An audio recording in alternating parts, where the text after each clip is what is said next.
Assalamualaikum warahmatullahi wabarakatuh. Alhamdulillahirrabbilalamin. Allahumma salli wa sallim wa barik alaih. Puji syukur kita panjatkan kepada Allah subhanahu wa ta'ala atas segala nikmat yang telah diberikan kepada kita. Marilah kita senantiasa bersolawat kepada Rasulullah Muhammad SAW. Rasul sebagai penyampai risalah Allah dengan jalan hikmah dan nasihat kebaikan. Perkenalkan, nama saya Imam, mahasiswa program Pasca Sarjana IAIN Parepare dengan NIM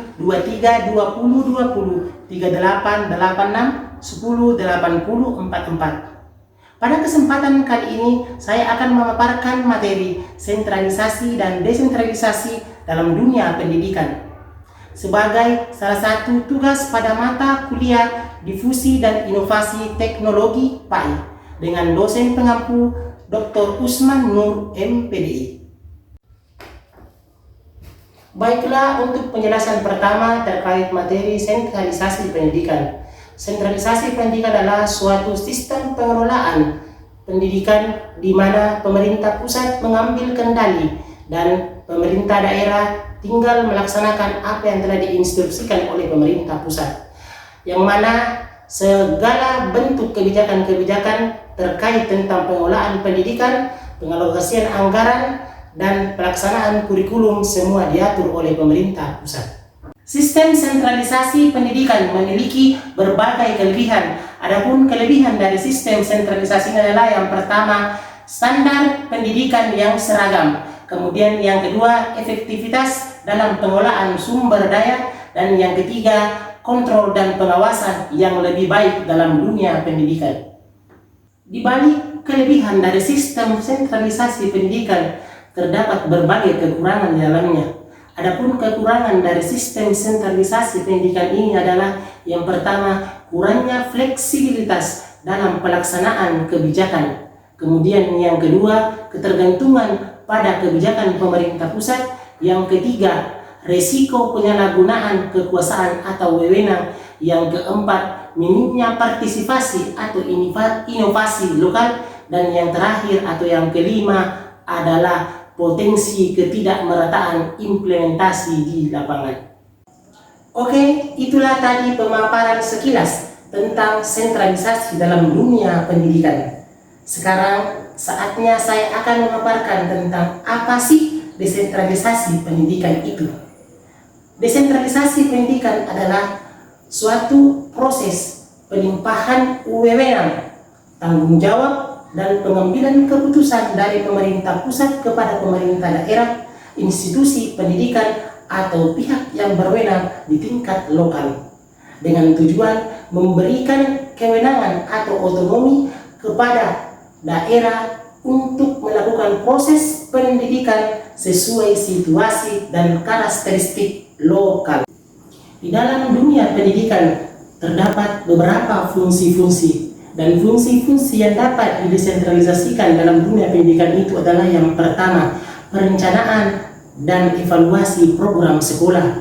Yang kedua, pengelolaan kurikulum. Yang ketiga, pengelolaan sumber belajar. Yang keempat, pengelolaan keuangan. Yang kelima, pengelolaan iklim sekolah. Yang keenam, pengelolaan ketenagaan. Dan yang terakhir adalah pelayanan siswa. Itulah tadi sekilas pemaparan terkait materi sentralisasi dan desentralisasi dalam dunia pendidikan. Saya berharap materi-materi yang saya paparkan lebih dikembangkan lagi dengan cara membaca berbagai macam literatur dan menyaksikan video-video yang terkait dengan materi-materi sentralisasi dan desentralisasi dalam dunia pendidikan demi kemajuan pengetahuan dan teknologi. Saya akhiri, sekian dan terima kasih. Wassalamualaikum warahmatullahi wabarakatuh. Assalamualaikum warahmatullahi wabarakatuh. Alhamdulillah, terhormat Bapak dosen Pak Dr. Usman MPD, dan kemudian teman-teman yang sama kami undangkan. Terima kasih untuk kesempatan hari ini. Apa fungsi agen perubahan dan bagaimana pelaksanaan sentralisasi dalam perubahan dan inovasi pendidikan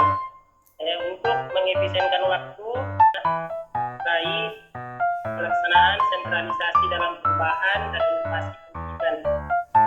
Yang pertama bahwa kita akan bahas tentang apa itu dan apa pengertian dari sentralisasi. Sentralisasi berarti sistem bahwa seluruh decision atau keputusan kebijakan dikeluarkan oleh pemerintah pusat. Artinya bahwa daerah tinggal menunggu instruksi dari pusat untuk melaksanakan kebijakan-kebijakan yang telah digariskan menurut undang-undang. Indonesia totalitarisme penyelenggaraan pendidikan. Kemudian yang kedua, terjadinya keseragaman manajemen sejak dalam aspek perencanaan, pengelolaan, evaluasi, hingga model pengembangan sekolah dan pembelajaran. Kemudian yang ketiga, adanya keseragaman pola kebudayaan masyarakat. Keempat, melemahnya kebudayaan daerah.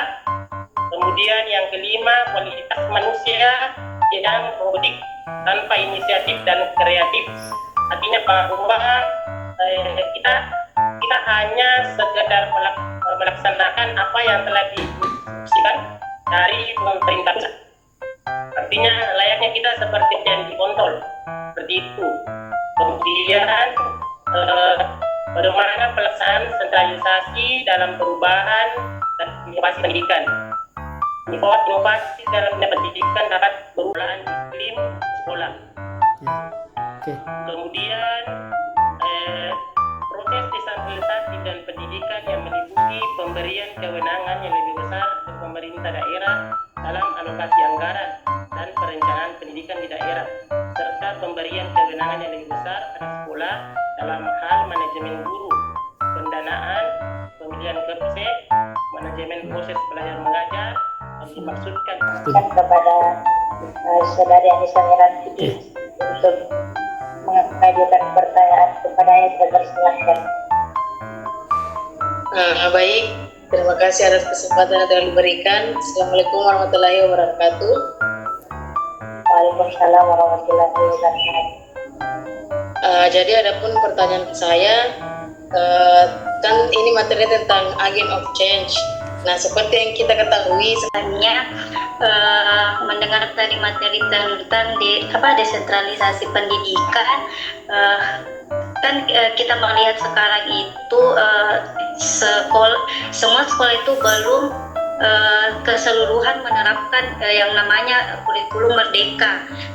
menjawab pertanyaan tadi saudari Anissa nanti yang bertanyakan bahwa adanya generasi Z yang melakukan berbagai macam perubahan, apakah itu termasuk bagian dari agent of change seperti itu yang sedang tadi ya.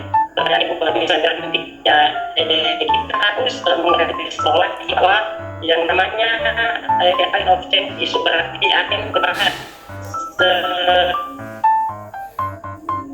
Artinya bahwa apabila seseorang itu bisa memberikan perubahan ke arah yang positif, itu